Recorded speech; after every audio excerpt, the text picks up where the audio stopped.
Olá, tudo bem? Eu espero que com você esteja tudo bem e seja bem-vindo ao nosso canal, o canal da Catequese da Crisma da Paróquia São José Operário. Meu nome é Rose Carla e estou aqui para começar a ler com vocês o capítulo de hoje. Antes da gente começar, eu gostaria de convidar a você a curtir esse vídeo, compartilhar com seus amigos e ative o sininho da notificação, que assim que a gente publica um vídeo novo, você vai ser notificado rapidamente. Então conto com vocês e vamos lá começar o nosso vídeo de hoje? Capítulo 5.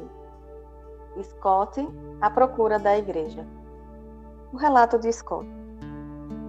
Decidimos, portanto, voltar à cidade onde nos tínhamos conhecido. Queríamos estabelecer a nossa família numa localidade pequena e bonita, onde conhecêssemos muita gente. Ao mesmo tempo que eu albergava a esperança de encontrar um trabalho que me permitisse ter as noites livres para poder estudar os problemas difíceis que me atormentavam. Aceitei a oferta de trabalhar como assistente do reitor do Grove City College. Era o emprego ideal. Trabalhava das 9 às 5 na administração e ensinava a tempo parcial como professor convidado no departamento de teologia, dando uma matéria por semestre. Com isso, tinha as noites livres para estudar. Um dos meus antigos professores perguntou-me por que razão estávamos de volta à cidade. Tinham-lhe dito que tinha sido pastor de uma próspera igreja na Virgínia e que ensinava também no seminário local. Estava desconcertado com a nossa mudança. Insinuei-lhe que a vida nos arredores do Distrito de Colômbia era muito agitada. Queríamos dedicar-nos mais à família. Não podia dar-lhe todas as razões, pois nem eu próprio as conhecia com certeza. Pouco depois da mudança, durante uma visita aos meus sogros em Cincinnati, descobri uma livraria de livros usados, que tinha adquirido a biblioteca de um defunto sacerdote católico, reconhecido especialista em Sagrada Escritura. Ao longo dos 2 anos seguintes, fui saindo daquela livraria com quase 30 caixas dos seus livros de teologia. Comecei a devorá-los, lendo 5, 6 e às vezes mesmo 7 horas por noite. Cheguei a examinar pelo menos 200 livros. Pela primeira vez estava em contato com o catolicismo nas suas próprias fontes, por assim dizer. Às vezes à noite brincava com Kimberly, do que eu a chamava. Adivinha quem é o teólogo? Numa ocasião li um texto do Concílio Vaticano II e perguntei-lhe: quem escreveu isto? É parecido com os sermões que você fazia na Virgínia, disse ela.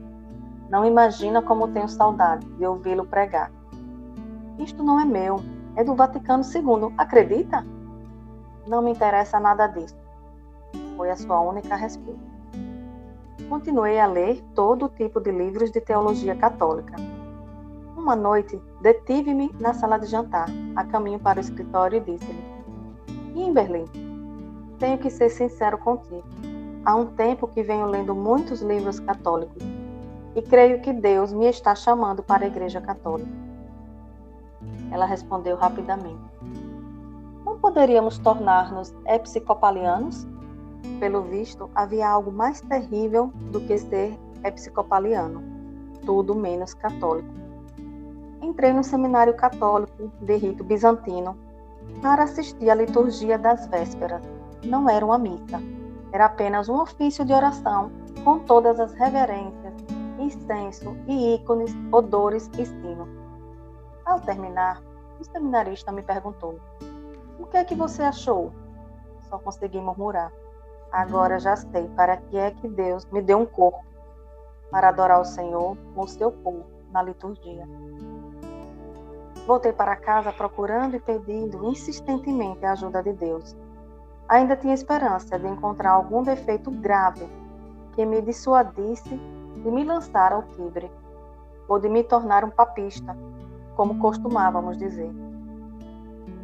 Comecei então a interessar-me pela religião ortodoxa. Fui falar com Peter Gilchrist, um evangélico convertido à igreja ortodoxa.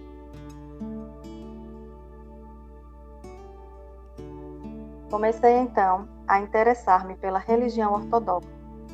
Fui falar com Peter, um evangélico convertido à Igreja Ortodoxa de Antioquia, para saber por que ele tinha preferido a Igreja Ortodoxa à Católica. As suas razões reforçaram a minha impressão de que o protestantismo estava errado, mas, ao mesmo tempo, achei a sua defesa da Igreja Ortodoxa como superior à Católica, insatisfatória e superficial. Depois de um profundo exame, dei-me conta que as diversas igrejas ortodoxas estavam irremediavelmente divididas, como acontecia com os protestantes. Com a diferença de que os ortodoxos se encontravam divididos por nacionalismos étnicos. Havia grupos ortodoxos que se autodenominavam gregos, russos, romenos, búlgaros, húngaros, sérvios e etc. Coexistiram durante séculos, mas como uma família de irmãos que perderam um pai. Um estudo mais atento levou-me a concluir que a religião ortodoxa tem uma liturgia maravilhosa e uma rica tradição, mas ficou estagnada na teologia. Convenci-me também que tinha erros doutrinais, ao ter rejeitado alguns ensinamentos da Escritura e da Igreja Católica, especialmente a cláusula filioque, que foi acrescentada ao credo no Concílio de Nicéia. Por outro lado, a sua rejeição ao Papa como cabeça da Igreja parecia apoiar-se mais numa política imperial do que em sólidas bases teológicas. Isso ajudou-me a entender a razão pela qual, ao longo da sua história, os ortodoxos tendem a exaltar mais a figura do imperador e do Estado do que o do bispo e da Igreja, o que também se conhece como cesaropapismo. Veio-me à cabeça que a Rússia sofreu as consequências desta perspectiva ortodoxa ao longo do século XX. Desde a época do seminário, mantinha frequentes e longas conversas telefônicas com o meu velho amigo de Gordon Cole, o Gary.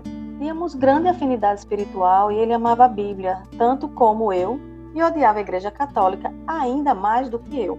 Naquela época, era pastor de uma igreja presbiteriana. Ambos partilhávamos a convicção de que a Igreja Católica era completamente diferente de certas denominações protestantes, como os metodistas, os luteranos ou a Assembleia de Deus, que estavam, a nosso ver, um pouco desviadas num ou noutro ponto da doutrina.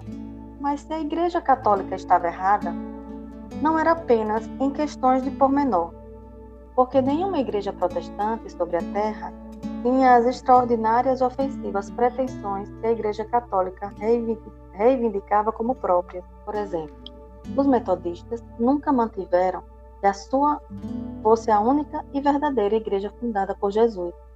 Nem os luteranos afirmavam ter como cabeça um papa, que era o vigário infalível de Cristo sobre a terra. Nem os responsáveis da Assembleia de Deus afirmavam possuir uma ininterrupta linha de sucessão que remontava ao próprio Pedro. Tal como o cardeal Newman, antes de nós, Gary e eu pensávamos que se a Igreja Católica estava equivocada, era no mínimo diabólica. Se pelo contrário estava na verdade, então tinha que ter sido fundada e preservada divinamente. Mas para ambos, dificilmente, esta era uma possibilidade séria. Para ser sincero, aterrava-me pensar o que aconteceria quando Gary descobrisse o que eu tinha andado lendo e pensando.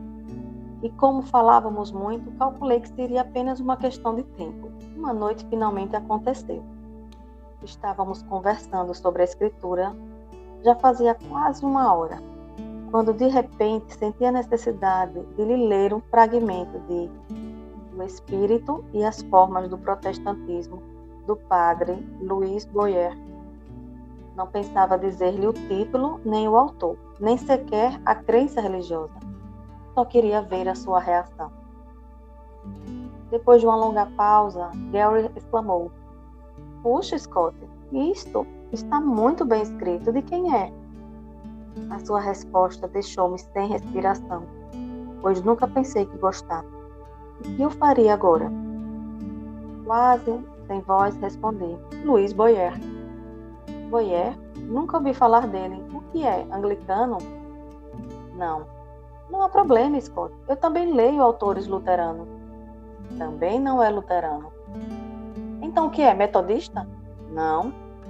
Então, Scott, o que é isto? Não adivinha? Deixa de brincadeiras. É o quê? Tapei a boca e murmurei. Católico. Ouvi Gary bater no telefone e dizer: Scott, acho que tem um problema na linha.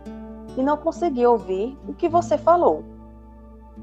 Balbuciei um pouco mais alto. Disse que é católico. Scott, realmente, deve haver alguma coisa no meu telefone. Juraria que falou que é um católico. Foi o que eu disse, Gary. Na verdade, tenho lido muitos livros católicos ultimamente. Subitamente, saiu tudo de golpe. Tenho de confessar a você, Gary, que encontrei ouro. Não sei por quê. É que no seminário nunca nos falaram dos pensadores e teólogos mais brilhantes dos tempos modernos. Homens como Henri de Lubeck, Reginald Garreau, Langrade, Joseph Ratzinger, Hans Hus, von Balthasar, Joseph Pieper, entre outros. São magníficos. Apesar de estarem errados, são uma mina de ouro.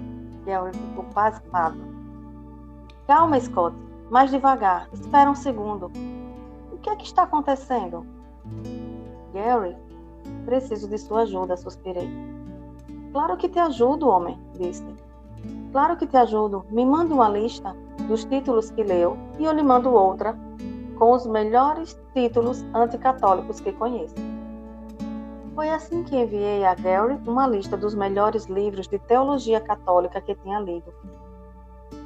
Quando recebi a lista dele, verifiquei que já tinha lido todos os títulos que ele me recomendava. Depois de um mês, Gary voltou a telefonar. Kimberly mal podia conter a ansiedade. Tinha rezado intensamente para que Deus nos mandasse alguma ajuda. Enquanto eu atendia o telefone, ela sussurrou. Finalmente alguém se preocupa com você, querido. Pedirei pelos frutos dessa conversa. No mês transcorrido, desde a nossa última conversa, Gary tinha lido todos os livros da minha lista, e até alguns mais. E agora pedia-me: por favor, pode me mandar mais alguns títulos? Quero ser verdadeiramente imparcial.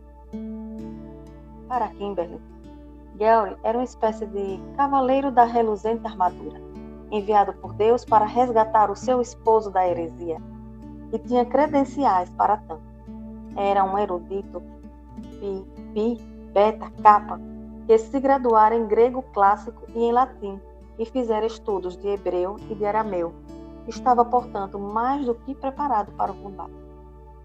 Claro, Gary, vou enviar mais alguns títulos com muito gosto, respondi. Quase um mês mais tarde, falamos durante 3 ou 4 horas, até cerca das 3 da manhã. Depois enfiei-me silenciosamente na cama para não acordar Kimberly. Mas ela sussurrou. Como foi? Estava completamente acordada. Foi impressionante, Kimberly. Sentou-se na cama. Sério? Sabia que o Senhor ouviria as minhas orações e que Gary te ajudaria. Sim, o Gary está me ajudando. Leu todos os livros. Scott, ele está mesmo levando isso a sério. Claro que sim. Então, o que é que ele pensa? Perguntou ela.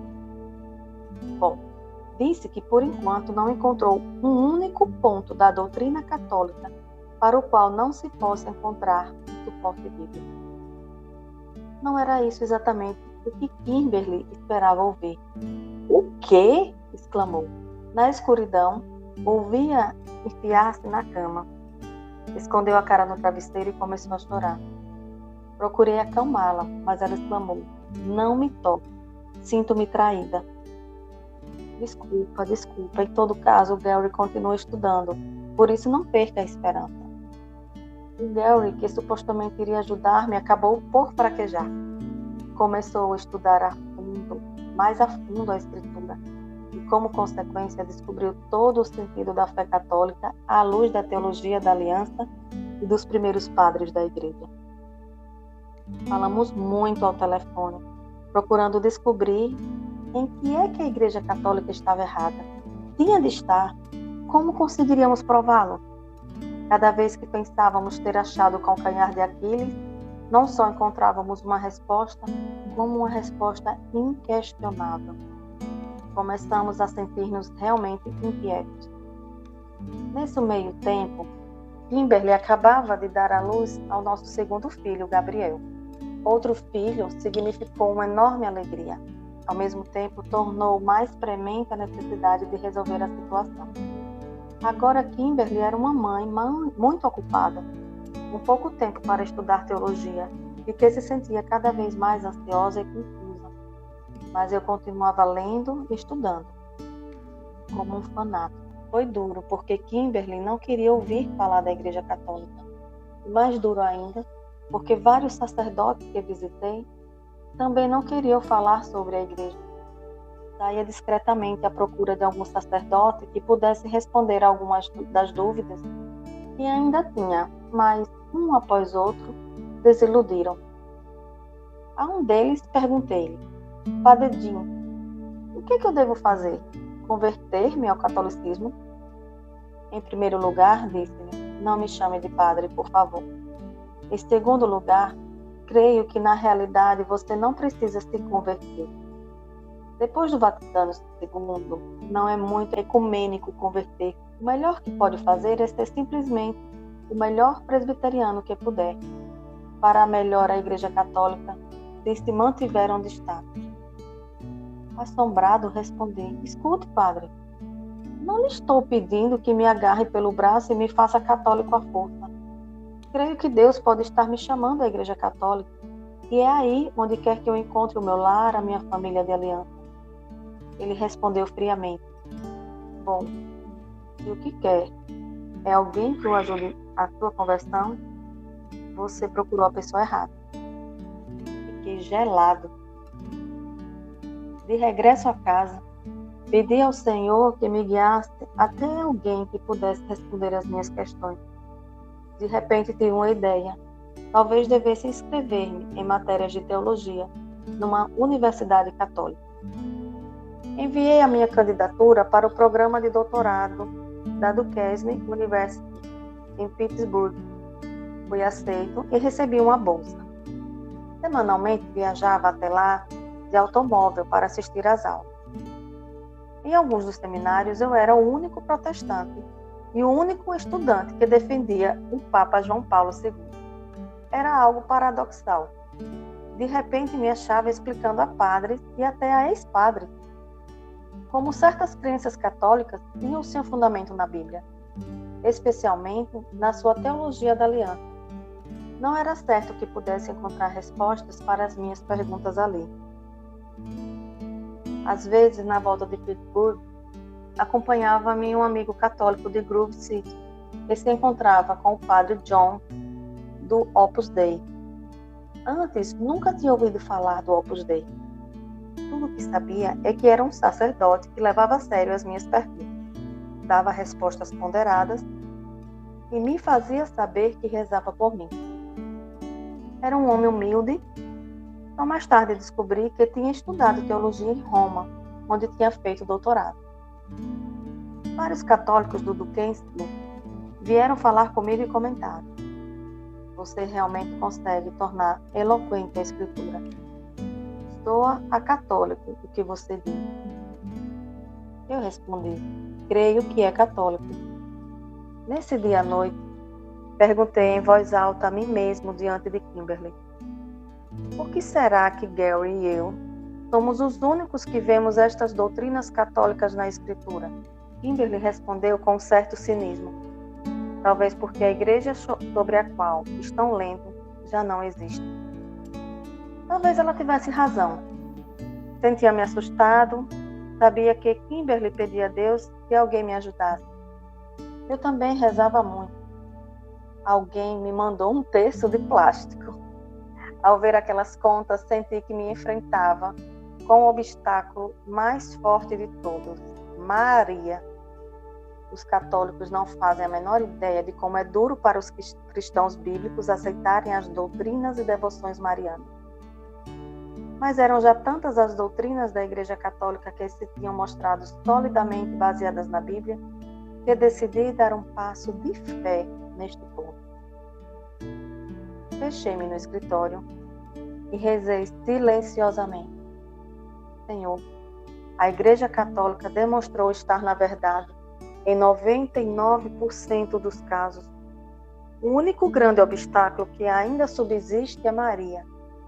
Peço-te perdão de antemão se o que vou fazer te ofende. Maria, se és apenas metade do que a Igreja Católica diz que és, por favor, apresenta a minha petição, que parece impossível, ao Senhor, mediante esta oração. Rezei então pela primeira vez o texto. Voltei a rezá-lo muitas outras vezes pela mesma intenção ao longo da semana seguinte. Mas depois esqueci-me do assunto. 3 meses mais tarde me dei conta de que desde o dia em que tinha começado a rezar o texto, aquela situação aparentemente impossível se tinha alterado completamente. A minha petição tinha sido ouvida. Senti-me muito envergonhado pelo meu esquecimento e ingratidão. Nesse momento, agradeci a Deus a sua misericórdia e voltei a utilizar o texto que não deixei de rezar desde esse dia. É uma oração poderosa, uma arma incrível que ilumina o escândalo da encarnação. O Senhor elegeu uma humilde virgem camponesa e elevou-a para ser aquela que daria a natureza humana, sem pecado, a segunda pessoa da Santíssima Trindade, para que pudesse tornar-se nosso Salvador. Pouco depois, recebi um telefonema de um velho amigo da universidade. Tinha ouvido dizer que eu andava namorando com a prostituta da Babilônia. Como ele mesmo disse, não poupou palavras. Quer dizer que você já adora Maria, não é, Scott? Escute, Cris. Você sabe muito bem que os católicos não adoram Maria. Simplesmente a veneram. E qual é a diferença, Scott? Nenhuma das duas coisas tem base bíblica.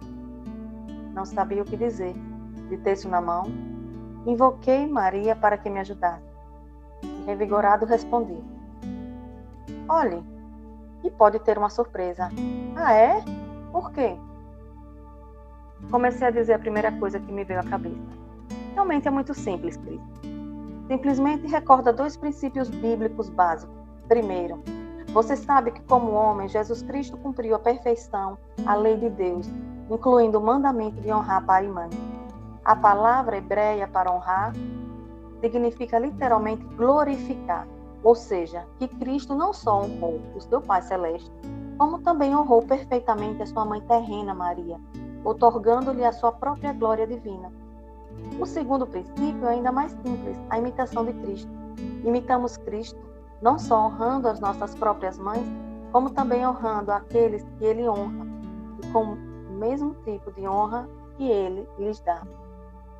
Seguiu-se uma longa pausa antes que Cris dissesse: nunca tinha ouvido as coisas apresentadas desse modo. Para ser franco, eu também não. Cris, isto é apenas um resumo do que os papas têm dito ao longo dos séculos sobre a devoção a Maria. Cris voltou ao ataque. Uma coisa são os papas, mas onde é que isso aparece na Escritura? Respondi instintivamente. Cris, Lucas 1, capítulo 1, versículo 48 diz: de agora em diante todas as gerações me chamarão bem-aventurada. É isso que faz o texto cumprir a Escritura. Seguiu-se uma longa pausa antes de Cris mudar rapidamente de tema. A partir de então, senti que a recitação do texto me ajudava a aprofundar na minha própria compreensão da Bíblia. A chave era, obviamente, a meditação dos 15 mistérios. Mas também me dei conta de que a própria oração confere uma certa perspicácia teológica para considerar todos os mistérios da nossa fé de acordo com algo que ultrapassa muito, mas não se opõe à capacidade racional do intelecto. É o que alguns teólogos designaram como a lógica do amor. Descobri pela primeira vez esta lógica do amor ao contemplar a Sagrada Família em Nazaré, modelo de todo lar. A Sagrada Família, por sua vez, apontava para a aliança e, em última instância, para a própria vida íntima de Deus como eterna Sagrada Família, Pai, o Filho e o Espírito Santo. Esta belíssima e convincente visão começou a encher o meu coração e a minha mente, mas não estava ainda muito certo de poder identificar a Igreja Católica como a expressão terrena da família da Aliança de Deus. Para chegar até lá, precisava de muito mais oração e estudo. Durante esta etapa, Gary e eu continuamos com as nossas conversas telefônicas. Um dia convidou-me a acompanhá-lo ao encontro com um dos nossos mais brilhantes mestres, o Dr. John, um teólogo calvinista formado em Harvard e de fortes convicções anticatólicas. Gary tinha lhe comentado que estávamos estudando com muita seriedade as afirmações da Igreja Católica, pelo que ele estava mais do que disposto a encontrar-se conosco e a responder às nossas questões. Gary organizou o encontro. Devíamos levar o Novo Testamento em grego, a Bíblia em hebreu, os textos do concílio em latim e tudo mais que quiséssemos. E devíamos estar preparados para debater qualquer questão, especialmente o tema da sola fide. Ficamos de nos encontrar os três para jantar no York Stick House, próximo da casa de Gary, em Harrisburg. Isso significava que o doutor e eu viajaríamos durante várias horas, tanto na ida como na volta. Sentia-me entusiasmado e nervoso ao pensar que teria a oportunidade de falar com um especialista tão erudito e devoto. Já durante a viagem, o doutor e eu tivemos 4 horas de intensa discussão teológica. Comecei a tirar toda a reserva de argumentos que tinha preparado, todos sobre a Igreja Católica, como ponto culminante da história da salvação no Antigo Testamento e como materialização da Nova Aliança. O doutor ouviu-me com atenção e respondeu a cada ponto com interesse e respeito. Parecia contemplar os meus argumentos como algo inovador, mas ao mesmo tempo insistia em que não justificavam por si só que alguém mudasse para a Igreja Católica, a que ele chamava a Sinagoga de Satanás. A certa altura perguntou-me: Scott, que suporte bíblico encontra você para o Papa? Doutor, o senhor recorda como o Evangelho de Mateus enfatiza o papel de Jesus como filho de Davi e rei de Israel, enviado pelo Pai para inaugurar o reino dos céus? Creio que Mateus capítulo 16, versículo 17 a 19, nos mostra como Jesus estabeleceu esse reino. Deu a Simão 3 coisas. Primeiro, um novo nome, Pedro, pedra. Segundo, o seu compromisso de edificar a sua igreja sobre Pedro. E terceiro, as chaves do reino dos céus. É este terceiro aspecto que me parece mais interessante. Quando Jesus fala das chaves do reino, está se referindo a um importante texto do Antigo Testamento. Isaías, capítulo 22, versículo do 20 a 22, onde Ezequias, o herdeiro do trono real de Davi e rei de Israel nos tempos de Isaías, substitui o seu velho primeiro ministro por um novo chamado Eliaquim. Qualquer pessoa podia dizer qual dos membros do gabinete real era o novo primeiro-ministro, pois tinham-lhe sido entregues as chaves do reino. Ao confiar a Pedro as chaves do reino, Jesus estabelece o cargo de primeiro-ministro para administrar a igreja como o seu reino na terra. Portanto, as chaves são um símbolo da missão e do primado de Pedro, para ser transmitido ao seu sucessor, assim como foi sendo transmitido ao longo das épocas. É um argumento muito engenhoso, Scott, replicou. E como o refutamos nós, os protestantes? Bom, não creio tê-lo ouvido antes. Teria que pensar sobre isso um pouco mais. Continua com os outros argumentos. Prossegui então, descrevendo como a família da aliança era o princípio central ou a ideia-chave da fé católica. Explica Maria como nossa mãe, o Papa como nosso pai, os santos como nossos irmãos e irmãs e as celebrações e dias de festa como festas de aniversário. Doutor, tudo isso adquire significado quando se considera a aliança como um ponto central da Escritura. Ele escutava atentamente. Scott, acho que você está levando longe demais este assunto da aliança. Talvez tenha razão, doutor. mas estou totalmente convencido de que a aliança é central em toda a Escritura, tal como ensinaram os grandes protestantes João Calvino e Jonathan Edwards. Só que também estou convencido de que a aliança não é um contrato, como eles pensaram, mas antes um vínculo familiar sagrado entre Deus e seu povo. Se estou enganado em algumas destas questões, mostre-me onde, por favor, poderia salvar a minha carreira. Ele respondeu: espera até nos encontrarmos com o Gary. Uma vez chegados ao lugar da reunião, estivemos durante horas e horas a esmiuçar uma grande quantidade de temas, mas sobretudo a questão da justificação.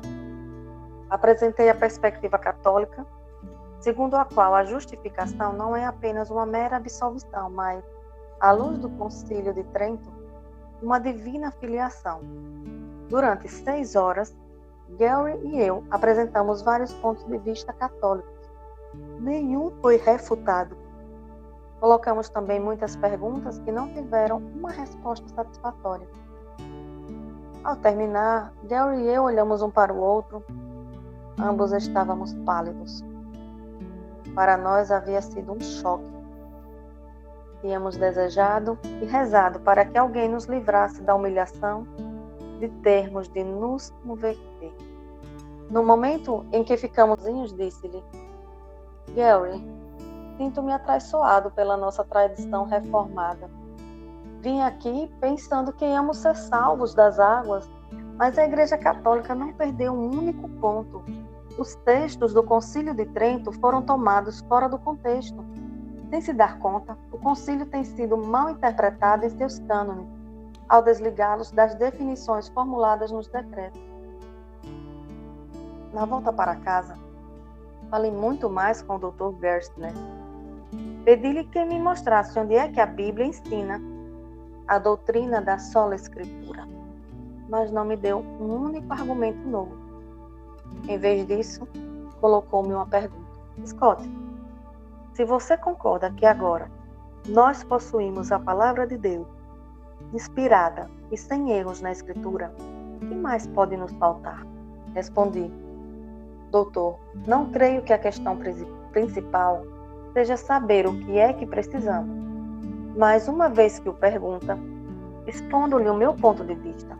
Desde a época da Reforma foram surgindo mais de 25.000 diferentes confissões protestantes. E os especialistas dizem que, na atualidade, surgem 5 novas por semana. Cada uma delas afirma seguir o Espírito Santo e o sentido autêntico da Escritura. Deus sabe que devemos precisar de algo mais. O que eu quero dizer é que quando os fundadores da nossa nação nos deram a Constituição, não se contentaram apenas com isso. Imagine o que teríamos hoje se a única coisa que nos tivessem dado fosse um documento. Por muito bom que fosse, junto com a recomendação: que o espírito de George Washington guie cada cidadão, teríamos a anarquia, que é precisamente o que temos nós, protestantes, no que se refere à unidade da Igreja. Em vez disso, os nossos pais fundadores deram-nos algo mais do que a Constituição. Deram-nos um governo, formado por um presidente, um Congresso e um Senado, todos eles necessários para aplicar e interpretar a Constituição. E se isso é necessário para governar um país como o nosso, o que é que será necessário para governar uma igreja que abarca o mundo inteiro? É por isso, doutor, que começo a acreditar que a Igreja de Cristo não nos deixou apenas um livro e o seu Espírito. Aliás, o Evangelho não diz uma única palavra aos apóstolos a respeito de que deviam escrever. Além disso, só menos da metade deles escreveram livros que foram incluídos no Novo Testamento. O que Cristo disse realmente a Pedro foi: sobre esta pedra edificarei a minha igreja, e as portas do inferno não prevalecerão contra ela. Por isso vejo mais lógico que Jesus nos tenha deixado juntamente com a sua igreja, composta por um papa, bispos e concílios. Tudo o que é necessário para administrar e interpretar a Escritura. O doutor fez uma pausa para pensar. Tudo isso é muito interessante, Scott, mas você disse que não acha que esse seja o tema principal. Qual é então para você o tema principal? Doutor, creio que a questão principal é o que a Bíblia ensina sobre a palavra de Deus, já que em nenhum lugar reduz a palavra de Deus apenas à Escritura. Pelo contrário, a Bíblia diz-nos em muitos lugares que a autorizada palavra de Deus deve buscar-se na igreja, na sua tradição, assim como na sua pregação e ensino. Por isso penso que a Bíblia apoia o princípio católico de solum verbo Dei, só a palavra de Deus, em vez do princípio protestante, sola Escritura, só a Bíblia. O doutor respondeu insistindo uma e outra vez que tanto a tradição católica como os papas e os concílios ecumênicos, todos eles ensinaram coisas contrárias à Escritura. Contrárias a que interpretação da Escritura? Perguntei. Além disso, todos os historiadores da Igreja estão de acordo em que recebemos o Novo Testamento do Concílio de Hipona, no ano 393, e do Concílio de Cartago, no ano 397. E ambos enviaram as suas decisões a Roma, para serem aprovados pelo Papa. O senhor não acha que no ano 30 ao 393 é demasiado tempo para estarmos sem Novo Testamento? Além disso, havia muitos outros livros que as pessoas de então pensavam que poderiam ser inspirados, como a Epístola de Barnabé, o Pastor de Hermas e os Atos de Paulo. Havia também múltiplos livros do Novo Testamento, como a segunda carta de Pedro, a carta de Judas e o Apocalipse, e alguns consideravam que deviam ser excluídos. Afinal, que decisão seria digna de crédito e definitiva se a Igreja não ensinasse com autoridade infalível? O doutor replicou em tom calmo: os papas e os concílios podem enganar, e de fato se enganaram. Scott, como é que você pode pensar que Deus tornou Pedro infalível? Refleti durante um momento. Bom, doutor, tanto protestantes como católicos estão de acordo em que Deus deve ter tornado infalível Pedro pelo menos em duas decisões. Quando escreveu a primeira e a segunda epístola de Pedro, por exemplo. Ora, se Deus o pode tornar infalível para ensinar com autoridade por escrito, por que não podia preservá-lo do erro ao ensinar com autoridade em pessoa? Do mesmo modo, se Deus pode fazer isso com Pedro e com os outros apóstolos que escreveram a Escritura, por que não podia fazer o mesmo com os seus sucessores? Especialmente ao prever a anarquia a que se chegaria se não o fizesse. Por outro lado, como podemos estar seguros de que os 27 livros do Novo Testamento são em si mesmo a infalível palavra de Deus, se foram papas falíveis e concílios falíveis que nos deram essa lista? Nunca esquecerei a sua resposta. Scott, isso significa simplesmente que o que podemos ter é uma coleção falível de documentos infalíveis. Isso é realmente o melhor que o cristianismo protestante histórico consegue proporcionar? Sim, Scott. Tudo o que podemos fazer são juízos prováveis, baseados na evidência histórica. Não temos nenhuma outra autoridade infalível além da Escritura. Mas, doutor, como é que eu posso saber que é realmente a palavra de Deus infalível o que estou lendo quando abro Mateus ou Romanos ou Gálatas? Como eu te disse, Scott, tudo o que temos é uma coleção falível de documentos infalíveis. Senti-me de novo muito insatisfeito com as suas respostas, embora soubesse que apresentava com toda honestidade as teses protestantes. Fiquei ali sentado, meditando no que ele dissera sobre a última fonte da autoridade e sobre a inconsistência lógica da posição protestante. A minha única resposta foi: bom, se as coisas são assim, doutor, acho que devemos ter a Bíblia e a Igreja. Ou as duas, ou nenhuma. Cheguei em casa na madrugada do dia seguinte. Quando contei a Kimberly os resultados da reunião, ela entrou em pânico Esperava que a conversa tivesse resolvido o problema. Pediu-me um compromisso. Por favor, não faça nada precipitadamente. Seria extremamente doloroso. Assegurei-lhe. Se me converter, Kimberly, não será antes de 1990, prometo. E só me converterei se for absolutamente necessário. Não tiver outra saída em face dessas conclusões. Estávamos em 1985. Parecia-me tempo suficiente para dar o passo de modo intelectualmente respeitável, se finalmente me converter. Ela disse: está bem, acho que posso viver com isso. Depois de muita oração, vimos que eu precisava trabalhar neste assunto em tempo integral. Decidimos que o melhor seria ir para a Marquette University, onde tinha descoberto uma excelente equipe de teólogos católicos que amavam a igreja e ensinavam muito bem a sua doutrina. Encontrava-se lá um jesuíta, professor de teologia, o padre Donald, especialista em teologia da aliança. Quando soubemos que Marquette me tinha admitido no programa de doutorado em teologia e que, além disso, me oferecia uma bolsa completa e um trabalho como professor assistente, sentimos que era o Senhor quem nos guiava.